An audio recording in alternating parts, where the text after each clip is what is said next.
The thing about the Name Your Price tool from Progressive is that by now you've heard a lot of ads about the Name Your Price tool from Progressive. We probably don't even need the words, the Name Your Price tool, to tell you that our Humpback Whale Pup gives you options based on your budget, or that our novelty hand buzzer helps you save on car insurance. And that's the thing about the tiny felt bag filled with marbles. At this point, you've heard a lot of ads about the elusive northern bobcat. The Name Your Price tool, the neighbor who baked you banana bread, only from Progressive. Progressive Casualty Insurance Company and Affiliates. Price and coverage match limited by state law.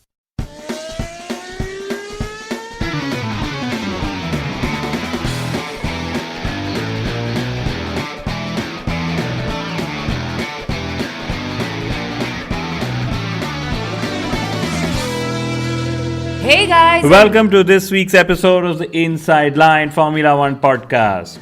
Oh my god, Kunal, I see what you did there, but give me back my position, goddammit. You're not allowed to jump me at the start. Where is the team boss, Mattia? Well, I thought you were the team boss, and we don't have a Mattia on the show, but we definitely have a Mithila on the show. Welcome to this episode, guys. It's been a lot of fun, the Russian Grand Prix, but that's not the only thing that we're going to talk about. Yeah, while I figure out how I'm going to complain about Kunal to myself, we're going to talk about a lot of things on this episode. You know, a few days after the Russian Grand Prix, and the talk of the Formula One universe is still Ferrari and their drivers. And their excessive race management at Sochi. Yeah, we thought it would be better to record a fresh episode after the Ferrari drama cools off, but guys, this is what happens when there's a fortnight between races. The story just lingers on and on and on. So in this week's episode of the Inside Line Formula One podcast, we talk Ferrari. Should they reconsider Vettel's relationship with the team? Should they let go of Sebastian Vettel from a financial and a political point of view? Yeah, we know that Charles Leclerc is fast, but does he have the experience to battle Hamilton and Verstappen next year if they absolutely charge at him?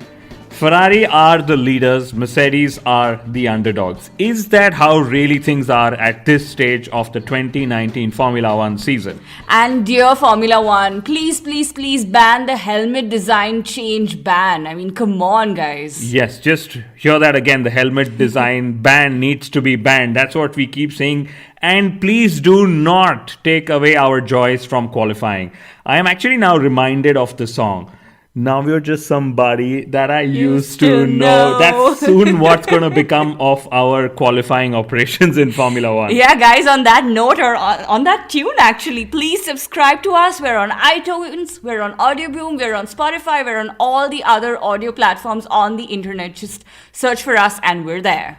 And before we commence this episode, a big thank you to Aman Goklani from Audioboom. He's off to greener pastures after a solid stint at Audioboom. So thank you for being there. Thank you for being our trusted partner and advisor for the Inside Line F1 podcast. And Aman, all the very best to you as you grow further in this glorious world of podcasting. Right, so Ferrari. The team actually found pace with their car only to lose peace with their drivers. I've been waiting all Russian Grand Prix to say that. You've been practicing in your head, haven't you, Kunal? You can tell us. But it's true, because in the early season, it was Sebastian Vettel who was absolutely backed by Ferrari, even in those 50-50 situations. But ever since the summer break, everyone is naturally expecting Ferrari to back Charles Leclerc. Yes, Charles Leclerc is fast, on track, on the radio, and in politics. He is actually learning to play Ferrari and Sebastian Vettel in front of the public. And how? This is just a few days after he said that he will actually shut up on the radio. So much for not being self-aware and self-controlled or whatever. But, you know, Charles has realized that there is some hesitation at Ferrari to back him fully, understandably so. So he's not only just driving quicker than Vettel, he's also outplaying Sebastian Vettel in the political games at Ferrari as well. For me, it was just so good to see glimpses of the vintage Vettel back, you know, in terms of pace, because he just ran away at the start, and also in terms of disobeying team orders. The architect of the famous Multi-21 himself back in action. Yes, as somebody said, multi-516, but you know that's just too long a number to remember. But yes, Russia seemed like Vettel was trying to make a point to Charles Leclerc. It was something on the lines of, hey, I can play games too, because these guys have been playing games since Monza, remember? But I can also tell you what's different, Kunal. When Vettel was at Red Bull Racing, he was their future. So the team absolutely rallied around him and they let things go. But at Ferrari, Leclerc is the future. So this political gamesmanship that we have going could be Vettel's to lose. Well, I think this is exactly the dilemma for Ferrari. Who do they favor in the short term? And that's the question we open to you listeners in this episode as well. Because in the long term, we all know that it is Charles Leclerc. But for the short term, is it Vettel or is it Charles? And what do you think, Mithila? Who would you pick if you were the team principal of Ferrari? I'll tell you what, I'm really curious to see what our listeners say. And guys, please tell us your thoughts. Share with us what you all are thinking. And you know what? We'll discuss it on the next podcast. No, but I still want your opinion. Would it be Leclerc? Would it be Vettel? You cannot toe the neutral line. Just when I was hoping to be politically correct. But Kunal, you can't play politics with me on the podcast with... I'd go with Leclerc. Okay, that's fair. I think I would go with Sebastian Vettel. I could have guessed. Yes, purely because, he's just got the experience. And anyway, we will tell you why I would go with Leclerc. I will tell you that, right? Because at the moment, Ferrari's hesitation with Leclerc is understandable. I mean, Vettel's got the experience of fighting for world championships. Yes, the last 12, 14 months haven't been the best for Sebastian Vettel, but he has still got the experience. And when you have a 22 race calendar in front of you, it's just not talent that gets you a world championship. And I would agree that Charles Leclerc is an unknown quantity when it comes to a title challenge between Hamilton and Verstappen, because he hasn't quite been put to that test yet. We're getting good reason to see that Leclerc will hold good in even those high-pressure situations. But can Ferrari and will Ferrari take that chance? So at this note, we would love to see your comments. Write to us on our Facebook page or tag us on Twitter and let us know who would be that one driver you would back if you had the position of being Ferrari's team principal, right? But on a lighter note, Charles Leclerc, it is reported that he left his girlfriend, in the last few weeks to commit fully to Ferrari. And that's fairly immature of him when it comes to managing relationships. Yeah, like I read on Twitter, apparently Leclerc could only handle one toxic relationship at a time. He chose Ferrari. That's pretty cruel. But here's another interesting thought. Vettel is paid $45 million per year. Of course, this includes base pay plus bonuses for wins and podiums and all of that. Whereas Leclerc, for a similar package, would have probably been paid something that's 20 times lower. Now, would Ferrari be thinking that if they let go of Leclerc, say at the end of next year, because that's when his contract runs out, they will be able to give Charles the status he wants, the number one driver in the team, and they could actually use Vettel's salary much better, because Leclerc's contract, which is also due for renewal at the end of next year, will actually see his team negotiating for a much higher pay than he currently has. Those are all interesting angles, political, financial.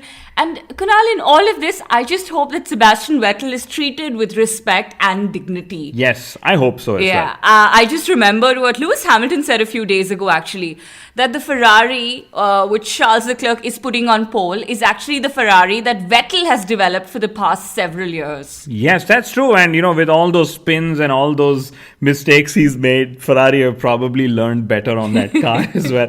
I'm kidding, guys. I'm sorry. Yes, we said respect, dignity, but I couldn't, sort of hold myself back. Please prove me wrong, Sebastian, all right?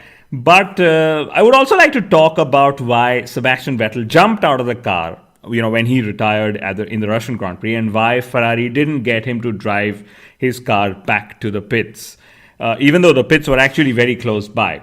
So the first point is that Vettel's car was actually on in terms of electrical and kinetic energy. So the drivers have been trained to not touch the car and the ground at the same time, to avoid an electrical shock. And that's why Vettel jumped off the car, right? And these are the unknown dangers of motorsport or Formula One at the moment, because the ones that we see are, the crashes and those things that happen. But even the MG UK that probably failed on the car could fail a driver if the driver doesn't jump off. And as for the conspiracy behind Vettel stopping on track, Ferrari instructed him to stop the car on track purely due to safety reasons. And now, due to my safety reasons on the podcast, I should let Mithila speak. I'm sure she's got a few points here. Yeah, Kunal, because the irony was that Vettel's stoppage cost Ferrari a victory with Leclerc. But here too, Ferrari made a mistake and they cost Leclerc second place as well. Yes, he lost second place because they pitted him one whole lap later. And beat this, Jacques Villeneuve said that Ferrari's loss was as a result of their karma.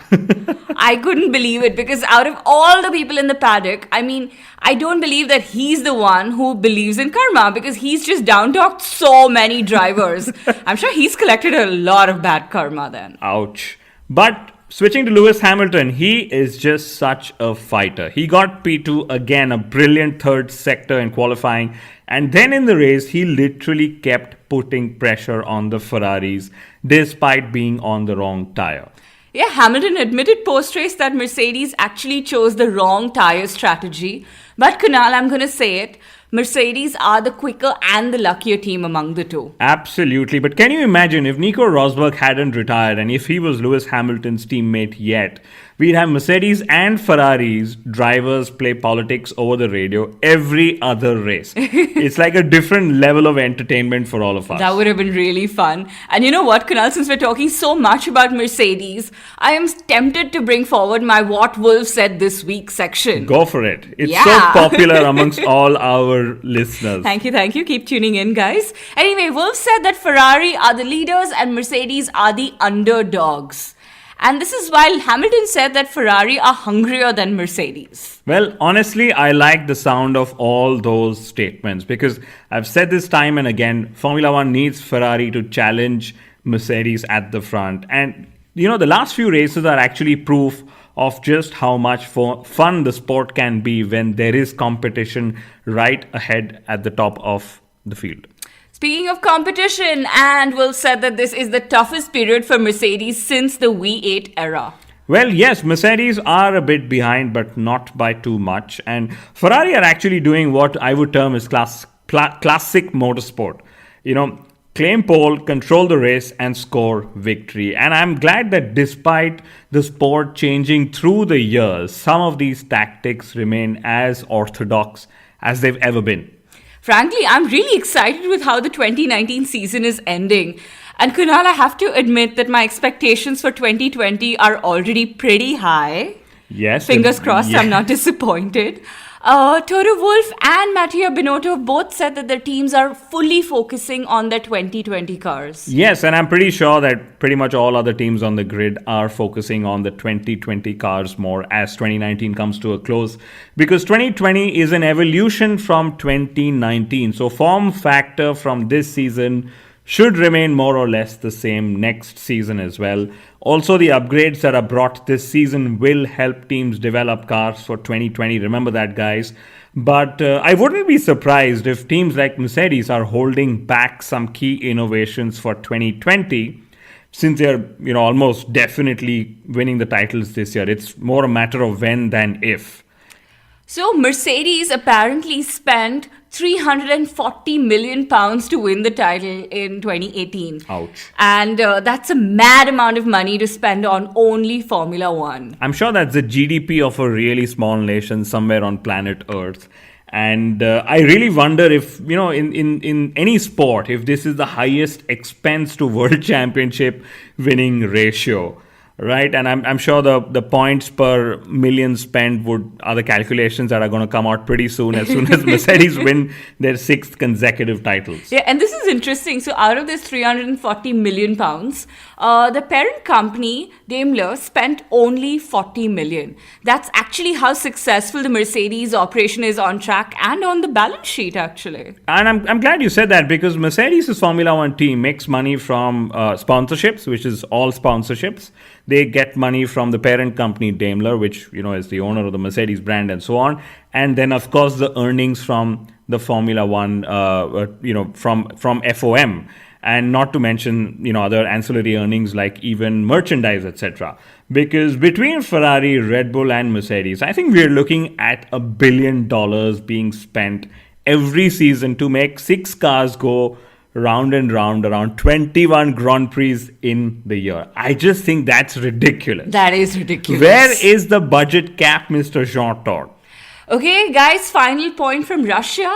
Kunal, I concur with Carlos Sainz that television almost never captures the action and, the excitement in the midfield. Yes, let's not get into television direction and commentary and all of that in this episode, because it's a long one and it's like the DRS for me. If I keep talking, I just go on because and we all know your view on that. Yeah, because I currently work in Formula One broadcast with Via Sport, so I have a lot of views on this. But anyway, I can just hope that the midfield teams, drivers, and their sponsors get their due, because they are all they're working as hard as all the top 6 teams and drivers put to place. Yeah, or top 3 teams and 6 drivers put in place. Literally just like Kubica sponsors, Kunal. I was dying to share this with our listeners that Kubica sponsors wish that they'd have gotten their due in Russia because Williams' decision to retire Kubica and save parts hasn't gone down well with his sponsors. It was actually strange to see a team like Williams go through such a mess.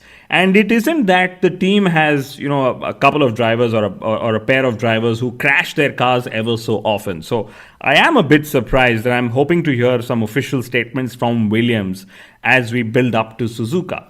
McLaren, oh my God, what a turnaround for McLaren and Carlos Sainz actually. They were P9 last year, and this year they're comfortable in P4. And they crossed the 100 points barrier for the first time since they switched to Honda. And since they dropped Fernando Alonso. I must say that. This is also where karma sort of comes and plays some role when it comes to Fernando Alonso. Sorry guys, do not throw tomatoes at me, especially the rotten ones. Kunal, they're coming for you. But let's remember, it was the switch to Renault that helped McLaren better their performances. Yes, and this is why a departure from Renault seems a little strange. But I must say, it is sensible at the same time. I can't wait to see just how much faster McLaren ends up being with a Mercedes engine. Of course, Williams is proof that just having Mercedes engines is not enough. But I'm really excited to see what becomes of McLaren Mercedes in 2021. But Kunal, can you imagine? We were the first ones to call for McLaren to dump Renault. We did this on this very podcast several episodes ago. And guess what? It's finally come true. So thank you so much for listening to our advice, Zach. Absolutely. We were the first ones to call it. And 2 final points on the McLaren Mercedes Renault love triangle, because that's what I think it is. This one's for you, Zach.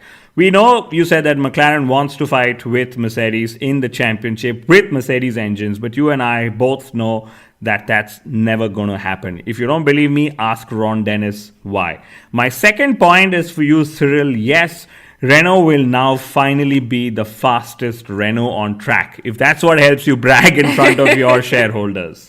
I remember a few years ago, actually, we did an episode. It was titled, Give Everyone Mercedes Engines.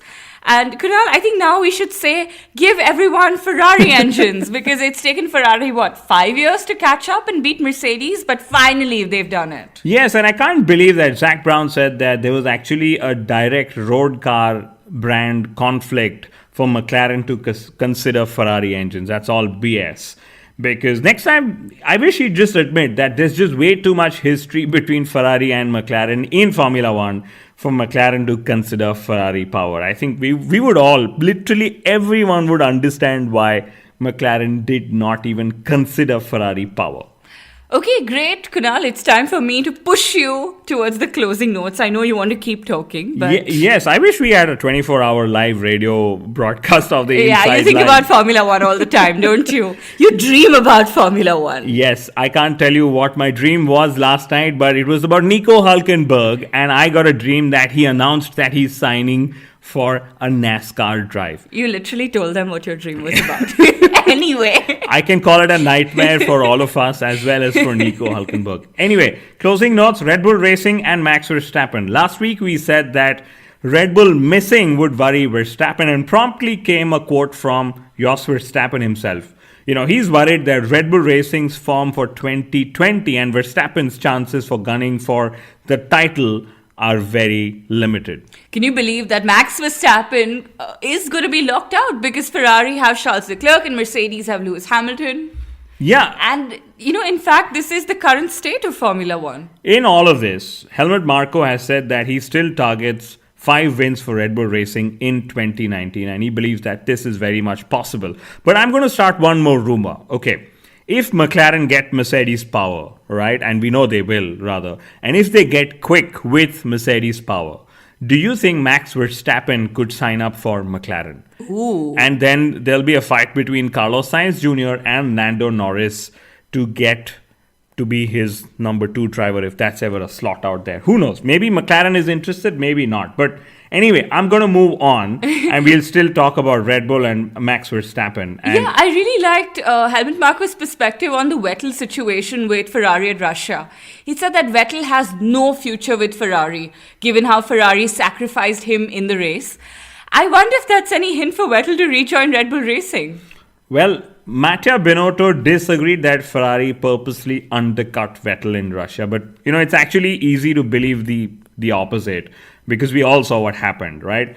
But as for future at Red Bull Racing, who knows? Vettel might just go there in 2021 if Max Verstappen sort of leaves, right? Because that exit of Verstappen is going to create a vacancy at Red Bull. At the moment, they don't have a strong number 1 driver that they can replace Verstappen with. So could that be Sebastian Vettel? Yeah, for now it is the number 2 driver discussion at Red Bull Racing for 2020 that's actually making news. And it seems that Albon is in pole position to grab that seat. Right. He made up 15 places on the grid to finish P5, which was really good. Yes, I mean, I agree Albon was racy and he made a few overtakes and all of that. And he has been... he seems really more positively inclined towards, getting his seat for 2020. But if Jacques Villeneuve, he was quick to point out that Albon benefited greatly in Russia with the safety car. And that's how he overtook a lot of his rivals. We missed all of that because Formula One didn't really focus on the midfield. And that's where sort of Albon was battling before the safety car came out. But anyway. I feel like Villeneuve is working for Danny Kivat on this one, Anyway, as long as Helmut Marko is convinced, it doesn't really matter what Villeneuve or you and I or anyone else thinks of Alexander Albon. Like I said in the previous episodes, and like Verstappen agreed at Russia, I honestly don't care who takes the second seat at Red Bull Racing. Let's put that on record again. Yes, there were reports in the paddock a few days ago that young drivers are consciously avoiding the Red Bull Racing Junior Driver Program. Although, frankly, if you're a young driver listening in, it would be really silly if you're going to ignore when a person like Helmut Marko comes knocking your door. Because he's the one person who has generated the most successful drivers in the last decade or so or thereabouts. So if he's showing interest in your single-seater racing career, answer the knock on that door. Great. From the Russian Grand Prix, we can't not talk about Danny Kivat. Of course. Even if we didn't want to, because he had such horrible, rotten luck. He had multiple engine issues and penalties for no fault of his own, of course. And the FIA rejected his helmet design change, again, for no fault of his own. Yeah, on this whole helmet design change, we've been asking for a ban of this silly rule since the day it came out on our podcast, right? And I think Kivat was just a victim of being a good boy for a change. Because it turns out that several other drivers, including Max Verstappen, just don't bother to inform the FIA when they change their helmet. They just, announce it on social media and on Twitter, and that's about it. I hope we don't see like a mass list of penalties and reprimands for historical cases in Suzuka. If I am informed correctly, the FIA wants to get rid of this rule as well, the helmet design change rule. And this rule was actually made so that commentators and fans are able to recognize which driver is in which car. Especially at those speeds, yeah.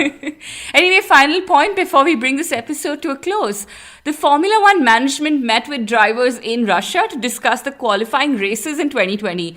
And this was actually after drivers expressed their displeasure in Singapore. Yes, finally a great attempt from Formula One to ensure that only positive communication gets out from all the drivers and all quarters, including the teams and everyone else. Frankly, it is important to experiment. But qualifying is the one session that works best, come what may. I mean, we have seen just so much competition and unpredictability in that hour. Then why this deep desire to change things? I am just not sure. It's like your right hand is paining and the doctor comes and says, okay, let's treat the left hand first. That's how it seems to me. Yeah, there's just so much fun in watching a Formula One car being driven absolutely on the limit over a single lap. Kunal, I wonder why they would take that joy away from us. Why? Ladies and gentlemen, would you imagine a lady actually turning around and talking about watching a Formula One car being driven right on the limit? This is exactly why Mithila Mehta is my co-host on the Inside Line F1 podcast, for her undying love and passion for Formula One. I feel very special. But back to qualifying races, my final point is that, can you guys imagine a qualifying race being held at a street circuit like, say, Monaco, Singapore, or even a circuit like Barcelona or Hungary, where overtaking is almost impossible? Now, this is why the qualifying races would be a disaster, because if we cannot implement something that is a standard at all the Grand Prix over the season, why try something new at all? On that note, guys, thank you so much for tuning in. This is the end of our podcast for this week, and we'll be back next week with lots and lots of new stuff. And don't forget to write to us. Tell us, should Ferrari pick Vettel or Leclerc, and what your reasons are for that, and we'd love to talk about it next time. Thank you so much for tuning in. Adios. Adios.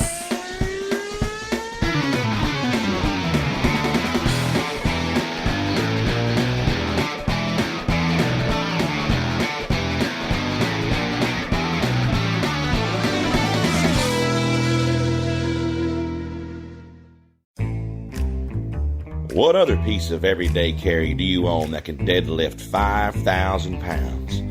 Click belts are made with aircraft-grade, lightweight aluminum, mil-spec webbing, and sewn in the heart of Texas. Trusted by tens of thousands of first responders, military personnel, and everyday carry users around the world.